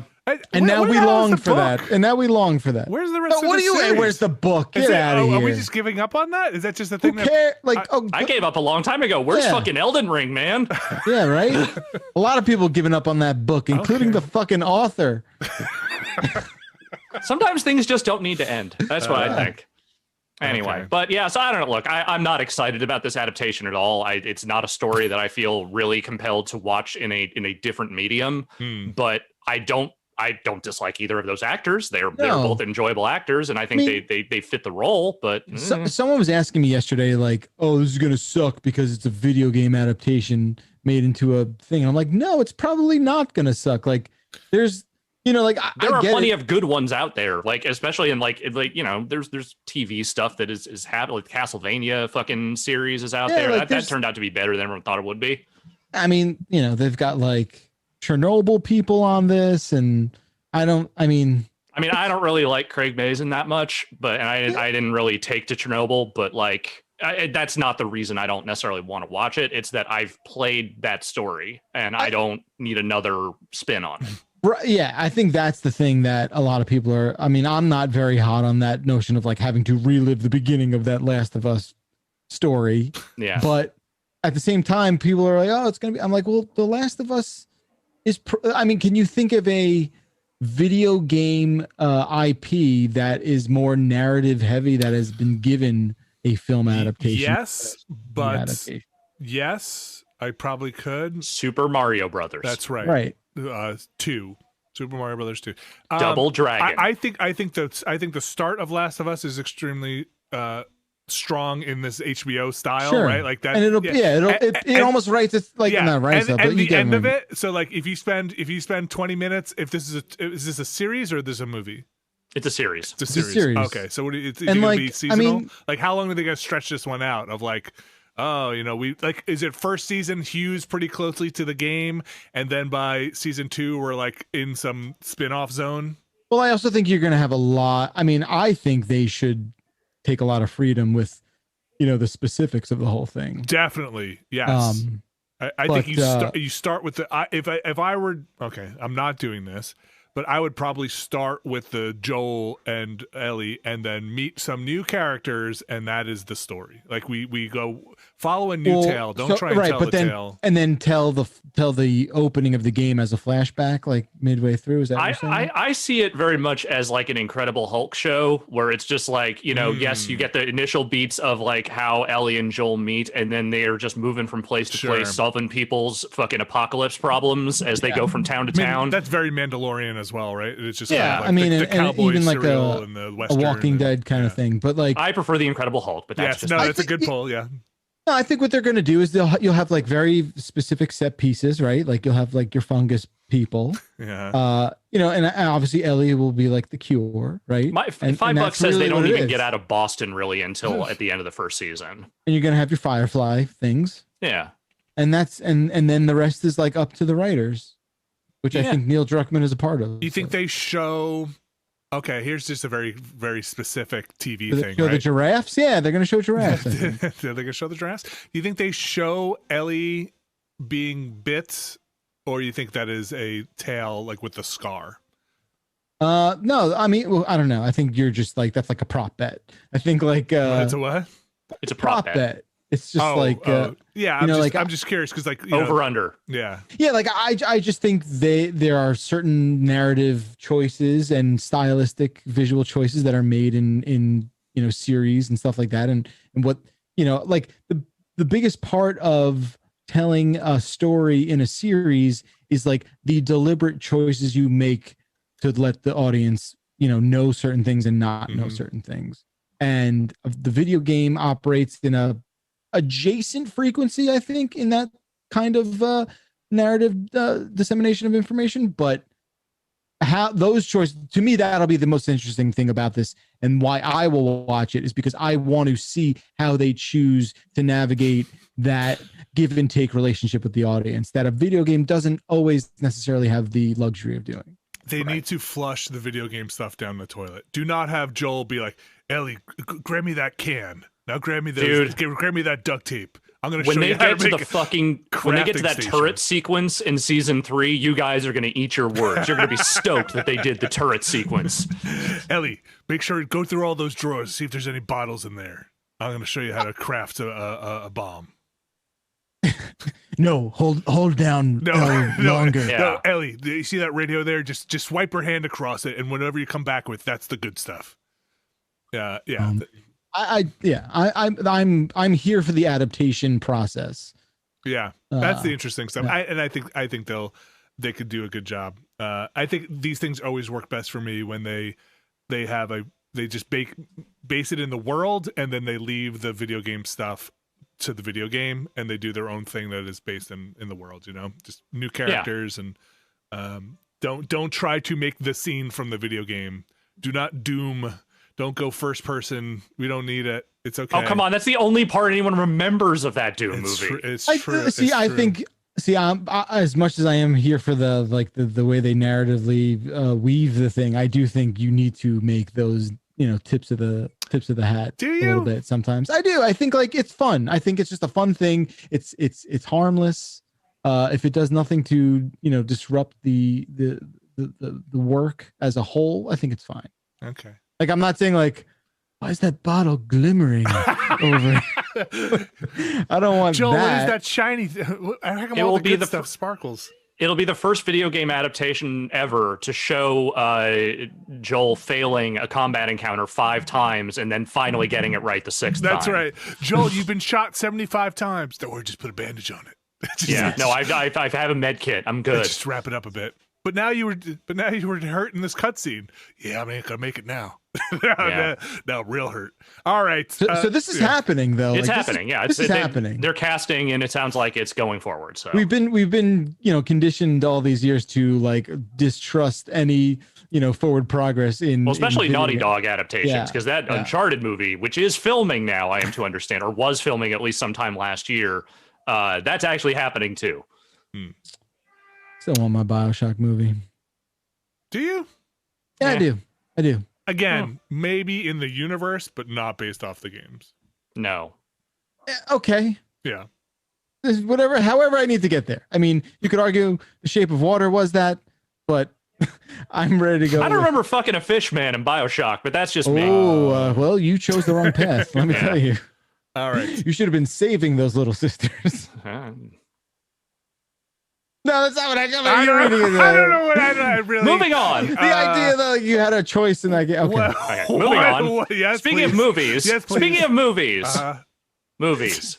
Get your minds out of the gutters, you filthy horrible. fucking people. Anyway, look. All right. Speaking of movies. Speaking of horrible, folks. The last movie I saw in theaters before the pandemic claimed our lives was Sonic the Hedgehog. Me too. It is a fact that I don't really lament, but it is a thing that I am unable to sort of completely detach myself from the reality that maybe the last movie I will ever see in theaters is Sonic the Hedgehog. So what's a theater? Yeah, exactly. Well, we'll find out in 2022 when Sonic the Hedgehog 2 comes to theaters. They are making that sequel, and they announced the title in big dramatic fashion, which had a real fucking that one PlayStation tweet that was like, "That's right, PlayStation 4." It's just, nope, that's right. Sonic the Hedgehog 2. We're doing it. So yeah, the pandemic will not officially end until 2022 when Sonic the Hedgehog arrives in theaters and saves us all. That's what's going to happen. That's how the history books will remember it. Yes. How both Sonic movies bookended the pandemic. If everybody remembers from the end of Sonic, it was a post-credit or mid...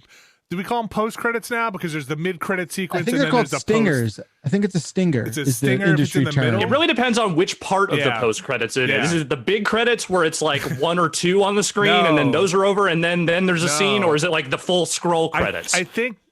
I can't remember. Yeah, I don't remember if it was the credits on black where they showed Tails, or if it was we paid a lot of money for our outro sequence where we do everything, the CG outro sequence, and before we get to the real credits. Yeah. So, if I recall, but they show Tails. There was a Tails teaser, yes. Which they kind of, I don't know. Miles per hour.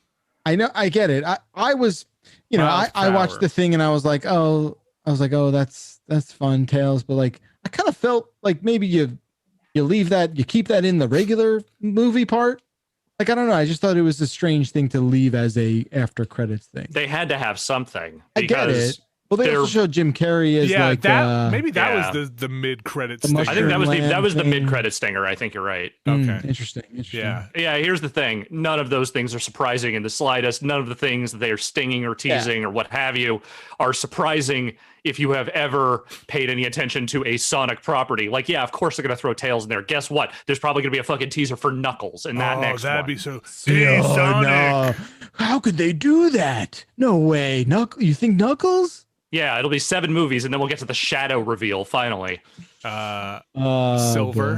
Boy. What's the Where's Amy at? Amy will be in the 3rd one. Who's the bat? She's got the heart on her, the heart thing. Oh yeah, no one cares. My kids were watching that like 90s Sonic anime thing. Yeah, boy, the one that Dee was obsessed with for like 3 months. Yeah. I don't know. I heard my son talking about this in his small group session today. Sonic 2. It's like that Sonic movie. It's making the waves. Yeah. So when's it coming out? He was looking for like a countdown, I think. So it's too early. Sorry, they've just made a title card. Yeah. I mean, look, making movies right now is a challenging endeavor, just like everything else is. So it's happening. Yeah, maybe it shouldn't be, but it is. So no, I mean, I think it's good that it's happening. Like they should. It out. They should bring back the original Sonic CG render as part of this thing. They should cut to Robotnik, who is trying to make his own Sonic in that mushroom world, and it looks like that Sonic render. I almost showed my kids it, but I didn't want to ruin it for them. I didn't want to destroy something happy for them. I didn't want to do that. But remember that? Remember how that could have gone? Yeah. I mean, look, I'm lying if I'm saying I'm not going to watch this movie if it comes around. Like, I'm invested at this point. I got to see the Sonic the Hedgehog movies because this is my life. Yeah, sure. I mean, I didn't hate that first movie. It was watchable. I didn't enjoy it, but, I don't enjoy lots of things that I leave on the TV when I'm doing other stuff in the background. So I think I like I don't know why I'm comparing the two, but I think the Pikachu movie, Detective I enjoyed Detective Pikachu. Yeah. I enjoyed that fairly more than the Sonic thing. Yeah. But I'm here for it. Let's do it. The only thing I didn't like was it's just there's some like logic gaps in it that I just didn't understand. Oh, about the Sonic movie? I just don't understand how the rings work. The rings, yeah, I feel like if you're ever gonna be able to get away with completely abandoning the logic you established in the first thing and just sort of forget about it for the second, like they should do that with the rings in Sonic 2. The rings don't make sense to me. Just don't make the rings portals. How like does what the guy are at the end? How does he summon the ring to a place he's never seen?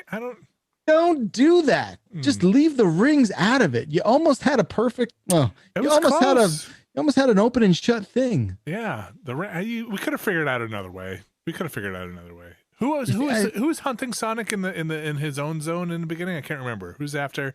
Why does he have to abandon? Like they found out about you. There was like a group of feral animals that were after him or something. I don't remember. It was very like they were all under like some spell or something. Maybe. Yeah, it was bizarre. Owl. There was an owl. Okay. They very promptly forgot about all of that stuff once they got Sonic to Earth. There was an owl. There was an owl. Why did he leave? Why do we fall? So Tails can pick you back up, man. Mm-hmm. All right. I hope Tails flies a plane because that's like a Sonic thing. I hope he flies a biplane. I hope he flies a twin engine plane at some point. I really thought you said you hope he flies into the Twin Towers, and I was going to say, Jesus, Jeff, you are on a fucking roll today. What the fuck, man? Don't put those words in my mouth. All right, dude. Let's get Tails did 9/11. What? I don't know. I also hope at some point somebody has to say the word echidna in the movie for Knuckles, and to have to write that into a script. And I hope somebody says, like a what? Don't worry about it. He's got the gloves and the knuckles. We call him Knuckles. Let's get out of here. We'll go into the emails. We'll give Jeff a little time to cool down, collect his thoughts, compose himself. How is the 9/11 thing not eclipsed my thing? I can't believe you said. Well, because you said it. Can't believe you said it. Oh, nice. It was in your mouth. You said it. Yeah, that's what happened. We'll be right back. Oh boy.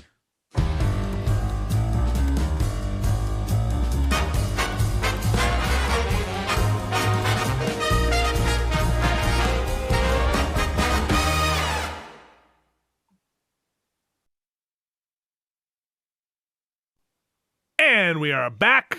Hello, everybody. Hello, Oh, Alex. I had news. We didn't talk about. Okay, hit me. Ratchet and Clank Rift Apart is coming out June 11th. Hey. All right, hit the break music. That's right. Wow. That's all. Look at that. Well, that's actually something I've been following pretty closely. Yeah, I'm looking forward to that one. Me too. Hopefully people will have PlayStations to play it on by that point. Let's get into the emails here. If you've got an email, you could send them into beastcast@giantbomb.com. That is beastcast@giantbomb.com. Thanks everybody for sending in emails. A lot of emails this week. A lot of great emails this week. I sent them over to the folks if you didn't want them read on the air, that wanted to read them, and the whole business there. Let's go with this first one coming in from Ethan. This is the second half of an email. I'm going to trim it down a little bit here. But Alex, why don't you read this one from Ethan? Sure thing. Ethan says, out of the big three, Sony, Microsoft, and Nintendo, they have all taken risks with peripherals or supplemental systems that were either failures or abandoned, like the Kinect, Virtual Boy, and the Vita. So with that said, which of these three concepts would you want to be revisited for the new generation? A Kinect 3.0 with better camera recognition and less latency, a better VR device for the potential new Switch, another handheld system from Sony equipped with PS Now that allows all older generation games to be played on the go. That's assuming a lot about what Sony would do there. But what are your thoughts? I would probably, I think the handheld that streams is probably on a whiteboard somewhere. A portable. But you have that. It's called the Switch. A portable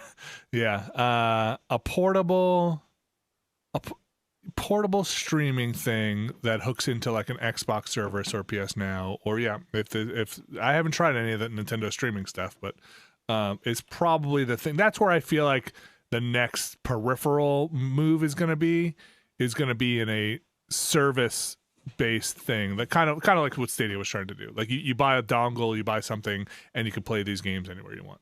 That's my guess. I think motion stuff is taking a backseat. If not, it is sitting and not even in the car anymore. And VR is on the back simmer burner. I mean, Kinect cameras have found a new life in the world of paranormal investigations. So good on them finding a way to turn that technology into feeble ghost hunting tech. They're true calling. I don't know. I don't think any of these are things I am necessarily really chomping for. Like Nintendo doing VR does not necessarily sound right to me. Like, oh, I need them doing it, because they seem like they barely care about the concept, let alone have any really new or inventive ideas of what to do with it. So I don't know. And like, there's out of cardboard. Yeah, but not to mention like they're not necessarily concerned with like, super high fidelity, and like that is the thing you actually need with VR. So and like like I said, like you guys said, the motion control stuff I think is very much on the back burner. Outside of VR contexts, I don't see a lot of people looking for ways to do motion stuff right now. And I like, as far as like Sony doing another handheld, like, I think what Vinny described makes a certain amount of sense, but I just don't trust them to support it. I trust them to get into the waters again and then again realize, oh shit, this is too hot. And then just like 2 years later, again, abandoning whatever platform they come up with. I think they'd have a much easier time doing a service for mobile and using that as a screen, and you Bluetooth your controller to it. And I think that's if they're not doing that already. I mean, they do some of that remote stuff already. So I think that's probably the thing that somebody shoots anything like that down with in a meeting. Yeah. I don't know. Sorry, I was getting a text from work. Bacalar, why don't you hit this one up from Scott? This is actually something that's very close to my heart here. Hey, Beasters, what exactly is the right way to open a box of cereal? Do you go in with your hands and hope the bag doesn't tear down the side, or do you use scissors? Do you open the bag all the way, or do you only open the left or right side? Personally, I think people who open the bag all the way are absolute monsters. Same goes for people who only open the bag on the right side, thus making everyone in the house turn the box around to pour a bowl. Thanks for your inputs. I can always trust you guys to lead us on the right path. Here's the deal, Scott. You know, I think there is a huge conspiracy at play and has been at play since we've first started enjoying breakfast cereals. And that is the fact that Big Cereal continues to look beyond the very solvable Ziploc bag implementation of cereal boxes. How many cereals need to go stale? How many cereals need to get tossed in the garbage because they have lost their overall crunchy integrity or flavor? Is the implementation of a Ziploc top that much of a cost for Big Cereal? Just use a chip clip. That's what I do. Yeah, that's what I do. That's what we do. I open the bag the whole way, and I use the chip clip, and it's fine. I use a chip clip when I do a test on the bag. And if I think it's going to go poorly, I get the scissors. This is my point though, because it's not just about freshness; it's about how you can ruin a box of cereal out of the gate. So I have these like XOXO plastic containers that like we usually fill up all the Cheerios with. That's good too. It's also good to fool your child into thinking they're eating the brand name one, in fact you're buying the Trader Joe's Honey O's or whatever it is. So look, it's insane to me that this is the world we live in, but I guess we got bigger problems. But yeah, maybe a few, like 6 or 7, but yes. I boned up a cereal bag though, torn it right down the middle. Sometimes you're just like, and then what? You gotta eat that whole box. I just tossed it over my shoulder. You just gotta eat that whole box right there. The dog will figure it out, you know? Don't just do the roll the bag thing up. No, you're not fooling anybody. That thing's coming undone. Of course, Alex made perfect lucid sense in putting the chip clip on, but like I'm a crumple in on itself person. I use chip clips for chips. For chips and tortilla chips. But Yeah. Going down your Ziploc magic here. Did you ever have one of those things where you got to rip the top off along the perforated line, and then underneath is the resealable bit, and you just tear right through that resealable. That thing is just gone. I was under the impression that only the Hulk did things like that. We got back to the Hulk somehow. Fantastic. That's it. That's hard to do, man. Like unless they done put the thing in the wrong order. I've definitely done it where it's just like, oops, no, that was supposed to be resealable. That part's gone. Like I feel like the only time I skate around the edge of that is with shredded cheese. With that whole contraption, those things look like they're begging for it. Sometimes the cheese just gets caught in the thing, and then that thing doesn't work anymore. It's just smushed in there. This one I'm going to say, this one coming up here, this is a real scream at the tide email coming in from Harry. So I'm going to read this one. Do you have any tech that you find you just don't use or don't want to use or actively dislike for some reason? Personally, I don't like to use my voice to control nothing.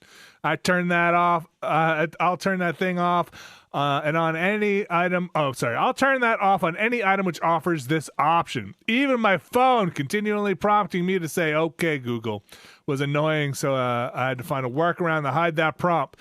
Strange thing is, I don't know why I don't want to use it. It's probably really good if you like that sort of thing. No, it's actually not that great. Is there any technological advance you find you just don't want to introduce into your life? That's the end of my question. We're all guys who are very close to 40. So yes, any technology that is newly introduced, I want no part of. Anything post 2010, it's a witchcraft. The voice stuff that's at least grounded in a lot of 2 decades worth of awful experience, especially like when you would. I mean, I kind of don't ever really call up a customer service line anymore, but like for so long. That was the thing they were all jumping in on. That was the trend, and it barely worked. Yeah, and that stuff's super annoying. I mean, now I use Google Voice stuff all the time, especially in my house. Yeah, with a lot of cooking help and stuff like that. Okay, Google. Yeah, I won't just cook chicken parm for me. I won't touch it. I won't touch the voice stuff. I don't do anything that does facial recognition. I don't do anything that requires fingerprint scans. I ain't doing any of that shit. You don't use the fingerprint scanner on your phone? No. The thumbprint thing? How do you use it? How do you open it? I let me tell you about numbers. Oh my gosh, no! Don't tell me what the numbers mean. Well, I'm not going to tell you what the numbers are. I'm just saying I use numbers. I definitely use the thumbprint stuff on my phone, but I'm with you. Data. I think the probably the one that jumped out to me when I read this was recommendation engine shit. No, thank you. I don't know. I'm typing the thing in. If I don't find it, I'll work around it. But you don't have to recommend 7 different things to me. If I'm looking at a thing, don't recommend 15 other things. I understand why you're doing it. You don't need to build it into your operating system. You don't need to build it into everything. Please turn it off. Thank you. There was one particular thing I was looking for. I don't need you to try and find something else. Thank you. Thank you. Yes. Thank you. Also, this is since we're screaming at the tide, and I brought this up before. Just give, and I'm sure it's probably on Giant Bomb as well. So we're probably guilty of this, but just give me a second to look at your website before you're like, how's it going? Do you like it? What's going? Do you want to recommend it for somebody? How can I help you? Looks like you're looking at something. Can I help you? Interesting. Oh, that stuff. Or like the little chat bot in the corner. Hey, looks like you're searching for something. Can I help you? Or the, if this was a thing, this is like a blessing and a curse, right? It's like, hey, don't forget, we gotta send you all the cookies. Except, or we're gonna spit you out. What? Or like see more details, and it's like take you somewhere else where like it's gonna be really confusing. We're gonna make it as difficult as possible for you, really, to just hit accept and move on. It's like the equivalent of like no shoes, no service sort of thing, where it's just like, okay, you here? Great. And fuck a CAPTCHA. Like I don't want to click a bicycle or a street light. I'm done. I'm not here to train your self-driving AI, man. No. That's not what I want to live my life. Mulaney's bid on CAPTCHA is pretty good. Oh, okay. Thank you. I had to get that off my system. I was glad we can get there. Yeah. That's there are some times when I'm trying to use the internet and I'm just saying you're making this so difficult. You're making everything that you're making is so difficult. Backlar, why don't you read this one from Courtney? Sure thing. Dear Beastcasters, could you please say the words Warhammer 3 on the podcast so that my husband will be happy? He was very sad that nothing got mentioned about the release trailer. Warhammer 3. Thank you. Warhammer. Look, if that's all it takes for a happy marriage, I'm here to help that. Warhammer 3. Did you guys see that Warhammer 3 trailer? No. Me neither. It was awesome. All right, but for real, Bacalar, did we read this email last time? I don't remember. From Tom, or did we just? I think we might have. Well, let's just read it again, and then because you reached out and got an answer, so let's read this one from Tom. Stuff.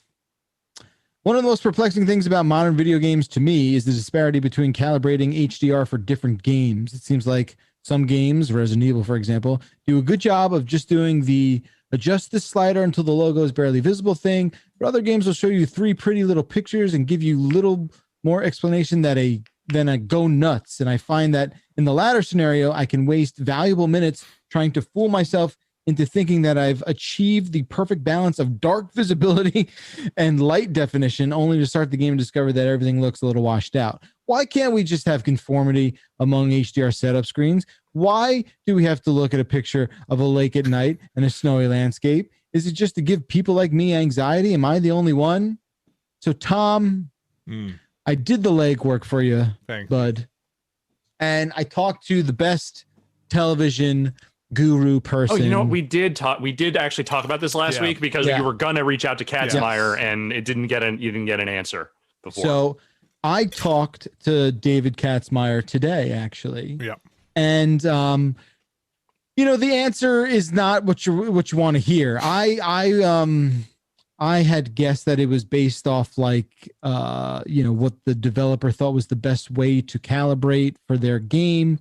And what it really comes down to is that there is just absolutely zero agreement in the video game industry about what is the right way to do it. And a lot of that comes from just this sort of fragmented way in which games kind of get rolled out as it pertains to HDR. Sometimes the developer has a really good fundamental understanding of it and is able to conceive, or rather convey the controls to the user in a really good way, where some developers just they struggle with it.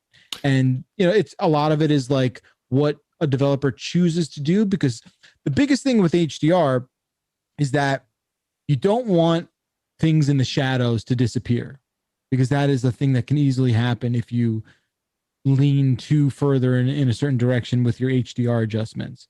So some games that are darker games are like, well, we really want to make sure people see the detail in the shadows. So they kind of create a sort of, example demo for you to adjust according to that thing so that you don't lose shadow detail. Long story short, it's all fragmented. It's all over the place. There's no regulating body that says like, here's how HDR has to go. To the contrary, Hollywood, for the most part, does have a more lucid arrangement across the board when it comes to like HDR for film and TV. For games, it's a little bit all over the place. You've got the TV's HDR settings, you've got the console's HDR settings, and then you've got the game by game HDR settings. True.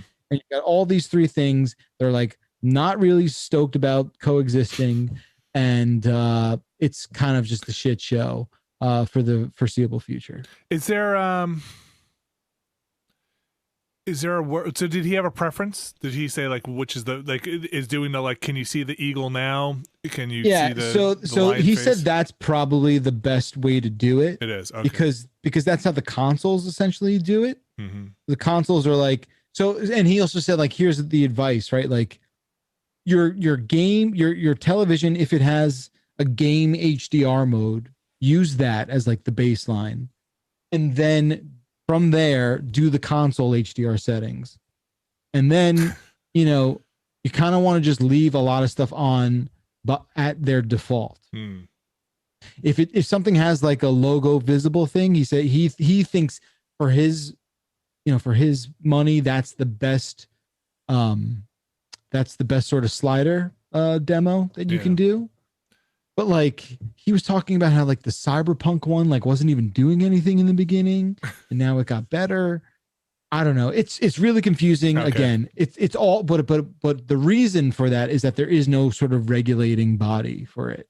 So everyone is sort of doing their own thing. Give me the companion app that it puts something on the screen and I just hold up my phone and then it's like, okay, we got it. We dialed it. We use the camera, but you got to calibrate your phone's camera. It's different though, because every all TVs have varying display technologies. So like where you have OLED, where it's like millions of little dots firing by themselves compared to like an LED LCD TV where it's like backlit. It's just different. That's why OLED HDR looks so good, is because you literally have things turning off, where it's not like a local kind of dimming issue. What I needed to do also, all right, let me put my TV model number in, have the database hit it, and then also use my time zone, and so it knows if the sun is out and if it's dark. In ambient room stuff. All right. Well, thanks for reaching out. For sure. Appreciate it. I hope that was helpful. All right, Alex, let's take it on a little easier one here. Why don't you take this one from Nathan? Mm-hmm. Would you rather own a hot tub or a swimming pool? Swimming pool. Yeah, pool. Here's the thing. They're both a giant pain in the ass. No, pool's way more of a pain in the ass. Oh, I don't know about that. Why do you say that? My mom and stepdad have a hot tub, and it has been repeatedly described to me as a giant pain in the ass. I mean, yeah, but like, I guess because you still have to do all the same stuff you do for a hot tub, but there's also like other aspects of it that have to be managed. There's more machinery going on in that thing that can fail. It's like hot. I mean, if I have the choice between maintaining a pool and a hot tub, I'd rather maintain a hot tub. But I guess all right, good luck with just that. Because it's smaller. And it's like self-contained, and like you could just fucking turn it off, and I don't know, like Just seems more put the lid manageable on? than a fucking pool, All right. fucking gigantic hole in your ground. I'm going to put you on the phone with my stepdad. I'm going to let him talk to you about what it goes into maintaining that hot tub, and I'll see you in about 45 minutes after that phone call. Look, I mean, I think it's a tough sell of saying like a pool is a lot easier to own than a hot tub, but my wife wants a pool anyways. I don't think either is easy. That's my point. Not that one is necessarily easier than the other. I think they are both a giant pain in the ass. I also don't want either. I don't either. I want to be clear too. Yeah, I don't either. My wife's chagrin. When it's hot outside, back when it was really hot outside, and I used to commute. These are all different times. I used to have fantasies of just owning an indoor pool where you could just walk in and just jump in the pool after like getting off the bus, just full on run into the house and just jump inside in the pool, and like that to me seems awesome. It's your Clark Griswold moment. I remember when I was a kid, when we were moving to California, we were kind of driving along. We were doing the various tourist destinations you do along the way, and one of the ones we hit was Hearst Castle, and that was the first time I had ever seen a pool indoors that was not like a sports pool, you know? Sure. Yeah. And I thought at the tender age of 9 or 10, whatever old I was when that happened, that was the most decadent thing I had ever seen in my fucking life at that point. It was just like a pool that goes inside. What is wrong with you? I still think it might, like the amount of, and now I feel like even differently about it, because like the amount of stuff you'd have to deal with humidity and moisture and water inside and like rot and mold and, you know, slick floors. Like water is the bane of anything. The worst. Water's the fucking and worst, so now man. you're just going to live with it sitting there inside in pumps and this and that, moving around. And what happens when there's a crack in that thing? You don't even know. Or like just it's, you know, oh, the moisture got in behind this wall. And boy, to have to be able to pay your way out of that situation constantly, be like, I don't know, fix it. I have nightmares every day, every waking day about a pipe dripping in one of these walls. Totally. I hate that. You look at the ceiling a lot? I listen. I'll sit there. I'll listen. I'll be there and be like, "Is that in the wall? What is that? What is that? Is that a little? Is there a steam pipe that's just? I would never know. I would never know. Dude, the worst is the winter where like all my hot water pipes are like cracking and popping and doing their fucking things and screeching and cracking. But they're cracking and popping because they're flexing, man, and that just means they're putting stress on those pipes. That just means those joints are just getting ready to go. It's just ready to go. And looser. And all it is a little bead of water. It just starts to. And then over time, that's just what's growing in there. Water does what it wants to do. Oh my gosh! Let me tell you. Gosh, I was man. So yeah, indoor pool. That means you're rich. Not because you own it, because you can maintain it. That's it. Yeah, seriously. All right. I'd say let's get out of here. Yeah, I'd say we call it there. There's some board game suggestions. A couple of people had board game stuff going on. There was one I'll just quickly say here. There's multiple emails about board game stuff for people in the pandemic. One, if you're playing the 2-player game, I think that Sherlock Holmes Consulting Detective game is a lot of fun for two adults, two folks. If you're going to get down, it's like go look it up. Solving mysteries, it's fun. Make yourself some tea. And then this other one that I have that I play with my son for a group setting, which, you know, good luck. But the new Projekt Elite game that they released, I'm not sure if it's retail yet. It was a Kickstarter, another Kickstarter. But it's like a real-time rolling dice game, and it's kind of just like aliens, and you're fighting the aliens back as they come forward. I would love to be able to play that with a bunch of people. It sounds like a fun group game. Those are my two things. Also, I lost my train of thought. Happy birthday to everybody out there. Happy birthday. I'm going to start this thing. Sorry, I've got to get to the office to clean it out. And when are you doing that? I'm supposed to be doing it on Mondays, but I've just been busy on the Mondays. I've had all these other meetings coming up on Mondays, and so I heard some shit. We don't have to talk about it here, but I heard they're starting to do some stuff in there. In the office? Not in like our they're building spaces. a pool. Yeah. Not in like, but like in the open area spaces where it's fun. Yeah, so I've got to get there, and then so I got to figure out what's going on there. So sorry, John, if he's texting me being like, "Hello, have you got in?" He was like, "Don't tell me you're doing one of those 4-hour podcasts." So I will get back to you right after this. I'm going to start the music, and we're going to get out of here. Here we go. Stay tuned, folks. Right after this, I do believe Jeff Gersman will be coming up with a little home stream, and then I will be drumming right around 6 o'clock tonight. So stay tuned for that. Go check out that Hitman stuff. That was a lot of fun. Go check that out. It's up on the site now. We got a Dyson Sphere program. We got Cyber Shadow quick look up. We have that Destruction All Stars, I think is the name of that game. A bunch of stuff up on the site. We got a Relax Friday stream coming over on Friday if you want to check that out in your premium. Those are always a lot of fun. Backlog, anything going on your end you want to talk about? Absolutely not. No, but thank you. That's it. Okay. Well, thanks everybody for listening. Thank you, Alex Navarro. Thank you, Jeff Backlar. This has been another fantastic episode of the Giant Beastcast. Be safe out there. And I don't know, get vaccinated if you can. It's happening, I want to say. It's happening. Slowly. Yeah. It's happening. All right. I'm Vinny Caravella. Thanks for listening, folks. Have a good weekend, and we will see you next week here on your favorite show, the Giant Beastcast.